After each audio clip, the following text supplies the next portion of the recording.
Eyeballs நேயர்களுக்கு வணக்கம். நம்ம கடந்த பல எபிசோட்ஸாக கிரகங்களே கோவில்களாய் அப்படின்ற தலைப்பின் கீழே தொடர்ந்து நிறைய வீடியோக்கள் பார்த்துட்டு வரோம். அந்த வரிசையில் இன்னைக்கு ஒரு அற்புதமான ஒரு கோவில், ஆனால் சின்ன கோவில் தான். அந்த கோவிலுக்கு உண்டான சக்தியெல்லாம் சின்ன வயசுலேருந்து நாங்கள் சொல்ல சொல்ல கேட்டு எங்களுக்கு அப்படியே ரத்தத்தில் ஊறி போன ஒரு விஷயமா இருந்தது.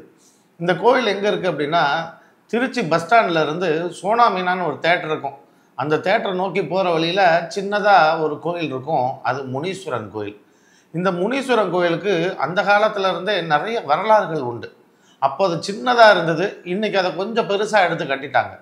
எப்போவுமே முனீஸ்வரன் கோயில் இந்த முனையில் இந்த தெரு குத்து வர இடங்களில் அல்லது பனைமரம் ஒத்த பனைமரம் இருக்கிற இடங்களில் இது பக்கத்தில் தான் மேக்சிமம் இருக்கும். அதுபோல் இந்த கோயிலும் ஒரு சாதாரண ஒரு முக்கில் தான் அது இருக்கும்.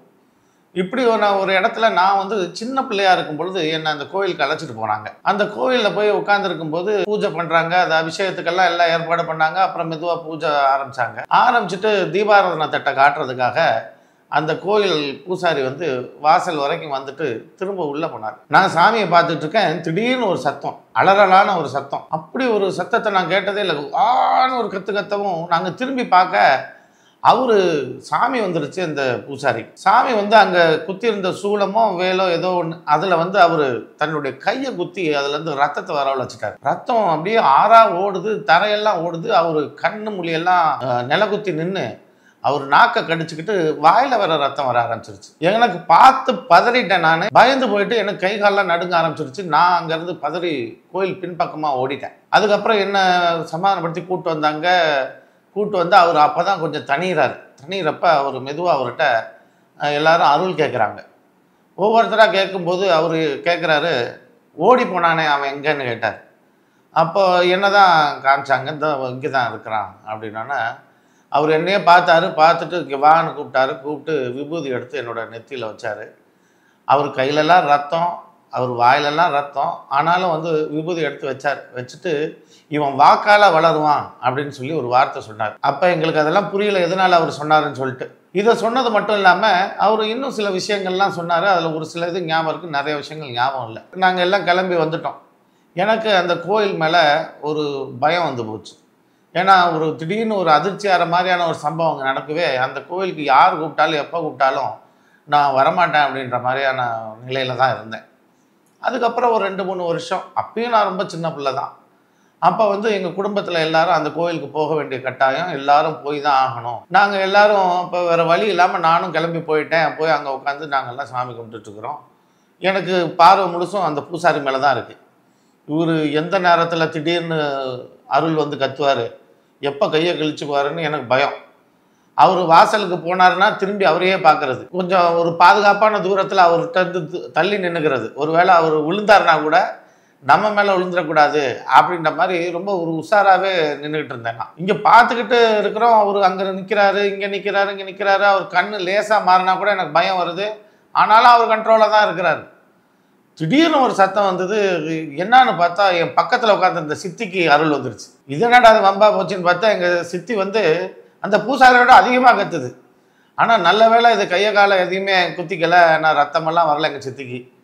அப்போ எங்கள் சித்தி ஒரு ஆஸ்வாசப்படுத்தி, அப்பயும் எங்கள் சித்தி நிறைய பேருக்கு அங்கே குறி சொல்கிற மாதிரி சொன்னாங்க. அடேங்கப்பா, இனிமேல் இந்த சாமி கோயிலுக்கு நான் எப்போவுமே போக மாட்டேன்ப்பா அப்படின்ற உறுதி மட்டும் எடுத்துக்கிட்டேன்.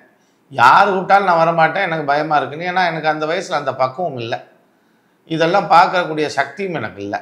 இதனால் இப்படியே போயிட்டுருக்கு, காலம் உருண்டோடுது. இந்த கோயிலை பற்றி எனக்கு இன்னொருத்தங்க, எங்கள் வீட்டுக்கு பக்கத்தில் ஒரு சாதாரணமான ஒரு வீடு இருக்கும். அந்த வீட்டில் அந்த அம்மா என் மேலே ரொம்ப பாசமாக இருப்பாங்க. எங்கள் வீட்டில் ஆள் இல்லைன்னா அவங்க வீட்டில் டக்குன்னு கூப்பிட்டு வான்னு ஒரு தோசை செஞ்சு கொடுப்பாங்க, இல்லை ஏதாவது அப்படின்னு நல்லபடியாக கவனிச்சுப்பாங்க. அப்போல்லாம் அவங்க வீட்டுக்கு கரண்ட்டே கிடையாது. அப்போது அவங்க விளக்கு வெளிச்சத்தில் தான் சமையல் பண்ணுவாங்க, எல்லாம் பண்ணுவாங்க. நான் அவங்க வீட்டில் போய் சமயத்தில் உட்காந்துருப்பேன். உட்காந்துருக்கும்போது அவங்க ஒரு கதை சொல்லிட்டாங்க என்கிட்ட. அது ஒரு பேய் கதை.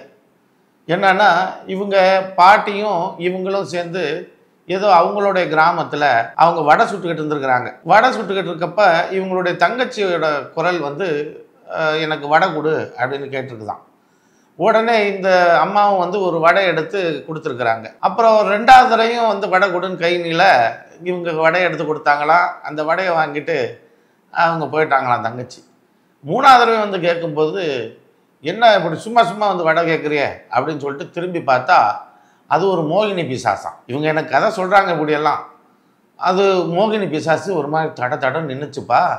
நானும் எங்கள் பாட்டியும் பார்த்தோம். அதை பார்த்த உடனே எங்கள் பாட்டி என்ன பண்ணுச்சுன்னா, அங்கே கீழே இருக்கிற நெருப்பை அந்த கரண்டியில் அள்ளி அது கையில் வச்சிருச்சு. அது அலறி அடிச்சுட்டு ஓடிச்சு.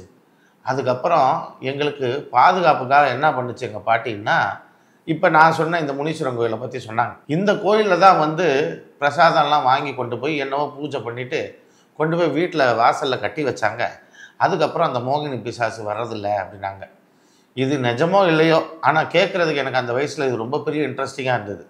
இப்படி பேயவே வந்து விரட்டி அடித்த ஒரு கோயில், அதே மாதிரி இந்த திடீர்னு சாமி வந்து அருள் வந்து யாரையும் கத்த வைக்குது, நம்ம கூட இருக்கவங்களையும் கத்த வைக்குது அப்படின்னு எனக்கு ஒரு இந்த கோயில் மேலே ஒரு பயம் கலந்த ஒரு மரியாதையும் பிற்காலத்தில் ஏற்பட ஆரம்பிச்சது.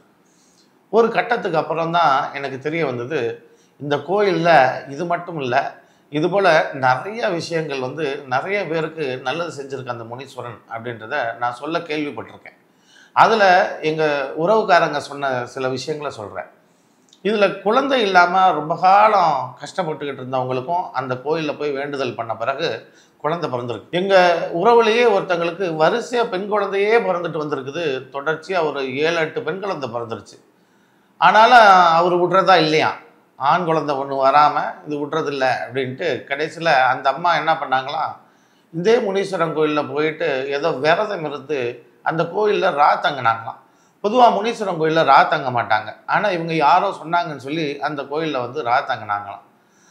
தங்கும்போது ஒரு ஆள் சுருட்டு பிடிச்சிக்கிட்டே வந்தவர் வந்து வாசலில் நின்று கோடாங்கி குறி சொல்கிற மாதிரி அந்த கோயில் வாசலில் நின்றுக்கிட்டு, நீ நினச்ச வந்து காரியம் நடக்கும் அப்படின்னு சொல்லிட்டு போயிட்டாராம். இது இல்லாமல் முருகனே வந்து பிறப்பான் அப்படின்னு சொல்லிட்டு போயிட்டாராம். இவங்களுக்கு ஒரு அசரீரி மாதிரி ஒரு அறகுறையாக அந்த காதில் விழுந்திருக்குது. இது நிஜமா இல்லையான்னு அவங்களுக்கு தெரியலையா. பின்னாடி என்ன ஆயிடுச்சு, அவங்க நினச்ச மாதிரியே அடுத்த குழந்தை அவங்களுக்கு ஆண் குழந்தையே பிறந்துட்டு இருக்குது. இப்போ அந்த ஆண் குழந்தைக்கு இந்த முனீஸ்வரன் ஞாபகமாக இதே சம்பந்தப்பட்ட ஏதோ ஒரு பேரை தான் அவங்க வச்சதாக எங்கள் உறவுக்காரங்க சொன்னாங்க. இப்படியான சம்பவங்கள்லாம் நடந்திருக்கு. இது குழந்தைக்கு மட்டும் இல்லை, பாதுகாப்புக்கு நீண்ட காலமாக உடம்பு முடியாமல் இருக்கிறவங்க எல்லாருக்கும் இந்த கோயில் வந்து ரொம்ப வரப்பிரசாதம் அப்படின்னு சொல்லி சொன்னாங்க. இது ஒரு பக்கம் இருக்கட்டும். இந்த முனீஸ்வரன் அப்படின்றது என்ன கிரகம்ன்றது நமக்கு தெரியணும் இல்லையா. இது சனியும் சூரியனும் சேர்ந்த கிரகம் தான் இந்த முனீஸ்வரனாக வருவார். இந்த சனியும் சூரியனுக்கும் ஏற்கனவே நிறைய பரிகாரம் உண்டான விஷயங்களை சொல்லியிருக்கேன். இருந்தாலும் மீண்டும் ஒரு முறை நான் உங்களுக்கு சொல்கிறேன். இப்போ யார் யாருக்கெல்லாம் அரசாங்கத்தால் ஒரு காரியம் ஆக வேண்டியிருக்கு அப்படின்னா அவங்களும் இந்த கோயிலுக்கு போனாங்கன்னா அவங்களுக்கு நல்ல விதமாக இந்த காரியங்கள் நடக்கும். இதே போல் தந்தை மகனுக்கு உண்டான உறவு சிக்கல்களாக இருக்கட்டும், உடம்புல எலும்புல வலியாக இருக்கட்டும், அல்லது தசையில் வலியாக இருக்கட்டும், இல்லை புதுசாக ஃப்ராக்சர் ஆகிடுச்சு அப்படின்றவங்களாக இருந்தால் கூட இந்த கோயில் ரொம்ப அவங்களுக்கு அருமருந்தாக இருக்கும்.